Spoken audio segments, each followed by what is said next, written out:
قال النبي صلى الله عليه وسلم لا تقوم الساعة ولا أحد يقول الله الله আল্লাহ আল্লাহ বলার মতো একজন মুমিন যতদিন থাকবে ততদিন কিয়ামত হবে না। সহিহ মুসলিমের riwayat, হাদিস সহিহ। একজন মুমিন যতদিন থাকবে ততদিন কিয়ামত হবে না। এবার আপনারা বলুন তো কিয়ামত হবে কি হবে না? চুপ করে থাকেন কেন? কথা বলুন। এটা তো ঈমানের সাথে জড়িত প্রশ্ন। কিয়ামত হবে কি হবে না? তাহলে কিয়ামত যদি হয়, হাদিসের দিকে তাকালে বোঝা যায় যেদিন কিয়ামত হবে ওই দিন আল্লাহ বলার মতো মুমিন আর একজনও নাই। তাহলে বোঝা গেল ঈমানদার দিন দিন কমতে থাকবে। কমতে কমতে এমন অবস্থা আসবে যখন আর ঈমানদার পুরা বাংলাদেশের লোক থাকবে 30 কোটি 35 কোটি, হয়তো মুমিন থাকবে 10 জন 20 জন। قال النبي صلى الله عليه وسلم إن الله يبعث ريحا من اليمن ألين من الحرير فلا تدعوا من كان في قلبه مثقال حبة من الإيمان إلا قبضته رواه مسلم। আল্লাহর হাবিব সাল্লাল্লাহু আলাইহি ওয়াসাল্লাম বলছেন, ইমানদার যখন কমতে কমতে তামাম দুনিয়াতে অল্প কেজন থাকবে, পুরা সৌদি আরবে মানুষ থাকবে 12 কোটি 15 কোটি, ইমানদার থাকবে 100 জন 150 জন। পুরা ভারতবর্ষে মানুষ থাকবে 150 কোটি 200 কোটি, ইমানদার থাকবে মাত্র 50 জন 60 জন। এভাবে তামাম দুনিয়াতে 500-700 মুমিন আর মুমিন নাই। কিন্তু মসজিদে লোকের অভাব থাকবে না। মসজিদে লোক থাকবে, মাদ্রাসায় হাফেজ থাকবে, কোরআনের তেলাওয়াত থাকবে, কাবা শরীফে তাওয়াফ থাকবে, কিন্তু মুমিন। قال النبي صلى الله عليه وسلم يأتي على الناس زمان يجتمعون في المساجد ليس فيهم مؤمن। প্রিয় নবী বলছেন এমন এক জামানা আসবে যেই জামানায় মানুষেরা জামাতের সাথে মসজিদে নামাজ পড়বে, কিন্তু ওই জামাতে একজনও মুমিন নাই। ইমামও কাফের, মুয়াজ্জিনও কাফের, খাদেমও কাফের, যে কয়জন মুসল্লি আছে সবগুলো কাফের। লাইসা ফীহিম মুমিন, তাদের মাঝে একটারও ঈমান থাকবে না। قال النبي صلى الله عليه وسلم يصبح الرجل مؤمنا فيمسي كافرا يمسي مؤمنا فيصبح كافرا। ওই জামানায় এমন অবস্থা হবে মানুষ সকাল বেলায় মুমিন থাকবে, সন্ধ্যা বেলায় কাফের হয়ে যাবে। الصابر منهم على دينه كالقابض على الجمر। ঈমান যে কয়জনের আছে তাদের ঈমান রাখা এত কষ্ট হবে, হাতের তালুতে আগুনের কয়লা রাখা যত কষ্ট। ঈমান কেন আছে তাই তোমারে সবাই তিরস্কার করবে, ঠাট্টা করবে, মস্করা করবে, মৌলবাদী বলবে, রাজাকার বলবে, এটা বলবে সেটা বলবে। হক কথা বলার কারণে তোমার ইমামতিটা চলে যাবে, তোমার মাহফিলে 144 দ্বারা জারি হয়ে যাবে, তোমার চাকরিটা চলে যাবে, এলাকার লোকেরা তোমারে ধরে বিনা দোষে জেলে ঢুকাইয়া দেবে। তুমি অন্যায় করো না, পাপ করো না, ক্ষমতা পাইয়া টাকা চুরি করো না, তারপরও তোমারে দর্শনকারী বানাইয়া ফাঁসিতে ঝুলাইয়া দেবে। ঈমান রাখা তত কঠিন হবে, হাতের তালুর মাঝে আগুনের অঙ্গার রাখা যত কঠিন হবে। এই জাতীয় অবস্থা দেখে সাধারণ মুমিনেরা ঈমান হারা হবে। তারা বলবে যদি হক কথা বললে ইমামতি চলে যায় খামুকি, যদি পুরা ইসলামের দাওয়াত দিলে আমার দরবার বন্ধ হয়ে যায়, মুরিদরা না আসে, হাদিয়া তোপা না পায়, দরবার সালামু কেমনে? হক কথা যদি বলি তাহলে যদি আমার হেফসখানা আমার মাদ্রাসাটা এমপিও বন্ধ হইয়া যায়, হেফসখানার দান সৎকা বন্ধ হইয়া যায়, তাহলে মাদ্রাসা চালামুক কেমনে? এই জন্য তখন আলেম ওলামারা ঈমান হারা হবে। তারা দুনিয়া কামানোর জন্য, পেট বাঁচানোর জন্য হক কথা বলা ছেড়ে দেবে। আস-সাকিতু মিনাল হাক্কি শায়তানুন আখরাস। ইমাম চিন্তা করবে খতিবি বাসাই, বক্তা চিন্তা করবে মাহফিল বাসাই, প্রিন্সিপাল চিন্তা করবে মাদ্রাসা বাসাই। হক বলবে না, হক বলবে না, হক বলবে না। ওই হক না বলার কারণে কামেল মাদ্রাসা প্রিন্সিপালের মাথার উপরে মহিলার ছবি ঝুলতেছে।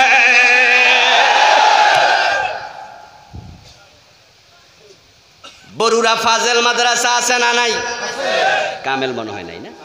কামেল আছে? কোনটা কোনটা? ও বরুরা সুন্নিয়া কি কামেল হয়ে গেছে? আচ্ছা, আমি জানতাম না। তাহলে বরুরাতে কামেল মাদ্রাসাও এখন আছে, আর আলেম ফাজেল দাখিল মাদ্রাসার তো অভাবই নাই। আমার কথা যাচাই করার জন্য কালকে যাবেন, গিয়ে দেখবেন বরুরা কামেল মাদ্রাসা ফাজেল মাদ্রাসা প্রিন্সিপালের রুমে বেডার ছবি বেডির ছবি ঝুলতেছে মাথার উপরে। উপরে ছবি, নিচে বুখারী শরীফ আছে। ওই যে আলমারি আছে না, আলমারিতে কোরআন শরীফ আছে, বুখারী শরীফ আছে, আর বেডা বেডির ছবি মাথার উপরে। অথচ আজীবন আমরা শুনেছি, আপনাদের শুনাইছি, ছবি ঝুলানো থাকলে রহমতের ফেরেশতা আসে না। قال النبي صلى الله عليه وسلم لا تدخل الملائكة بيتا فيه كلب أو تصاوير। প্রিয় নবী বলেছেন, যেই ঘরে কুকুর থাকবে, যেই ঘরে ছবি প্রদর্শিত থাকবে, রহমতের ফেরেশতা প্রবেশ করবে না। এলাকার মানুষের যখন বিপদ আপদ হয়, এলাকার মানুষেরা তখন মাদ্রাসায় যায়, এতিমখানে একটা ছাগল দেয়, 5,000 টাকা দেয়, হুজুরের কাছে দোয়া চায়, হুজুর মাদ্রাসার জন্য আমি 10,000 টাকা দিছি, বিপদে পড়ছি, একটু দোয়া করেন। কামেল মাদ্রাসায়, ফাজেল মাদ্রাসায়, দাখিল মাদ্রাসায়, ওই ধামতি আলিয়া, সরসিনা আলিয়া, সরমনা আলিয়া, সরসিনার কত বড় মাদ্রাসা, দামতি কত বড় মাদ্রাসা, সোনাকান্দা কত বড় পীরের মাদ্রাসা। হক কথা বন্ধ করার কারণে ওই পীর সাহেবের মাদ্রাসা তো মহিলার ছবি ঝুলানো লাগে।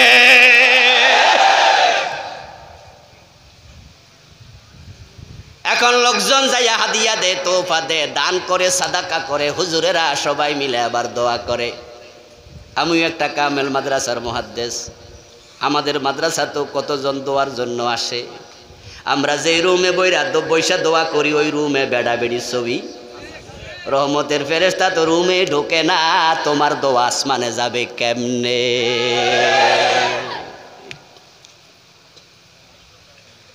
ও ভাইয়েরা আমার, কম্প্রোমাইজ করো, পেট বাঁচাও, চাকরি বাঁচাও, এমপিও বাঁচাও, খতিবি বাঁচাও, মাহফিল বাঁচাও, মাদ্রাসা বাঁচাও। ইসলাম বাঁচলে বাঁচুক, না বাঁচলে নাই। তোমরা যখন ইসলামরে অর্ধেক করে ফেলবা, তোমাদের ঈমান আর থাকবে না।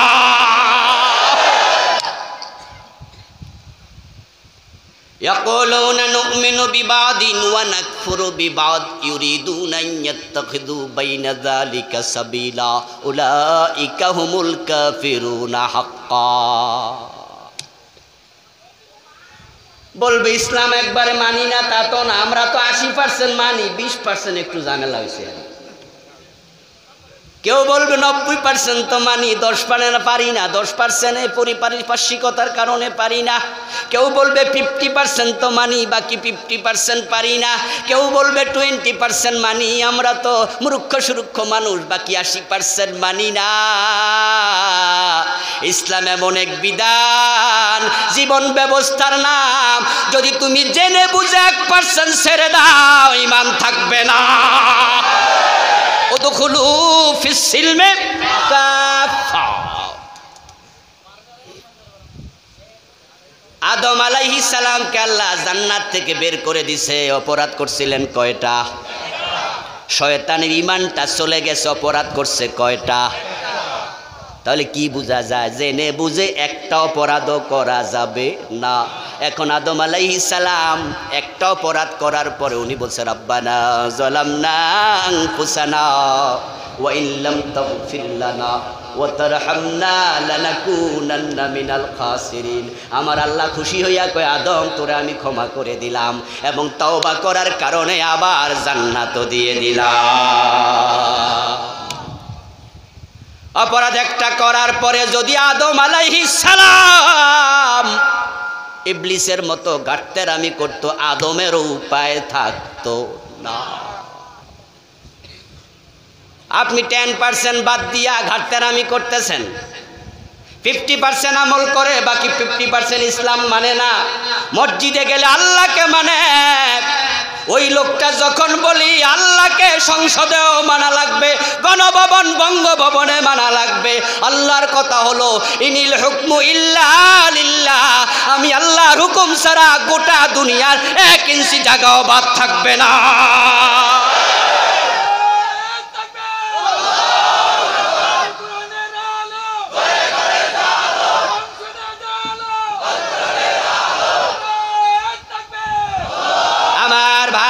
যখন আল্লাহর আইনের কথা সব জায়গায় মানতে হবে বলা হয়, মসজিদে ঢুকে যারা হুজুরের ওয়াজ শুনতেছে ওই মুসল্লিদের মাঝেই এক দলের চেহারা কালো হয়ে যায়। তো কিছু মানবা কিছু মানবা না, কান খুলে শোনো দোস্ত, সুবিধাবাদ জিন্দাবাদে মোমেন হওয়া যায় না। কারা কি আমল করছে কারা করছে না এগুলো আল্লাহ দেখছেন।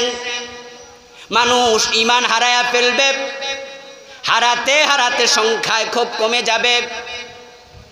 কিয়ামত যেদিন হবে মানুষ থাকবে কোটি কোটি, ইমানদার থাকবে না, কমতে থাকবে। যদিও সেটা খালি চোখে দেখা যায় না, কোরআনের আয়নায় বিম্বিত ঈমান। কোরআনের আয়না চোখে লাগাইয়া কোরআনের সানগ্লাস চোখে দিয়া তাকাও, দেখবা টুপিওয়ালা দাড়িওয়ালার অভাব নাই, ঈমানওয়ালার বড় অভাব দেখা দিয়েছে। 1971 সালে দেশ যখন স্বাধীন হয় তখন বাংলাদেশে মানুষ ছিল 7.5 কোটি। 50 লাখ ধরেন হিন্দু বৌদ্ধ খ্রিস্টান, তাহলে 7 কোটি ছিল মুসলমান। এখন 2022 সনে মানুষ হয়ে গেছে 18 কোটির কম বেশি।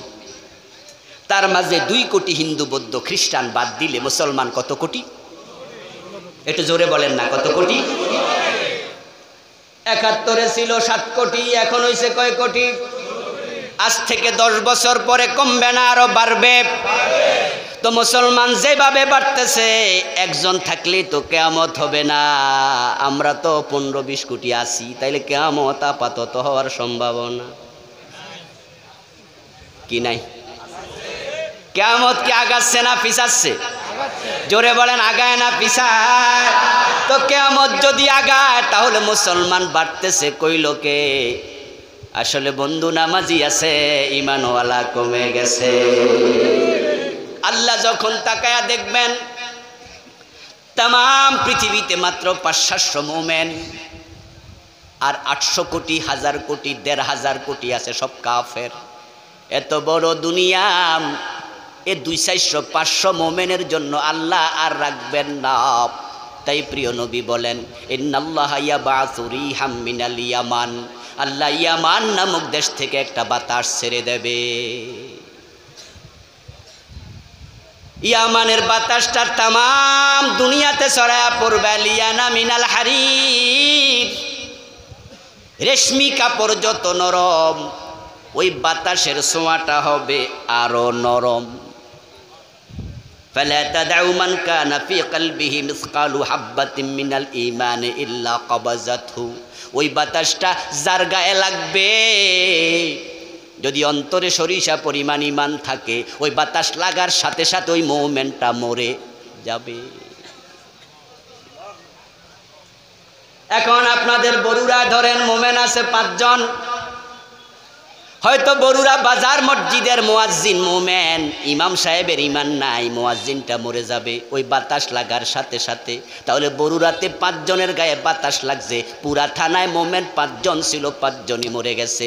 এলাকার লোকেরা মনে করবে সাধারণ মৃত্যু হয়েছে, অথচ এটা সাধারণ মৃত্যু নয়, এটা আল্লাহর বিশেষ সিদ্ধান্তের মৃত্যু। এই বাতাসটা যেতে যেতে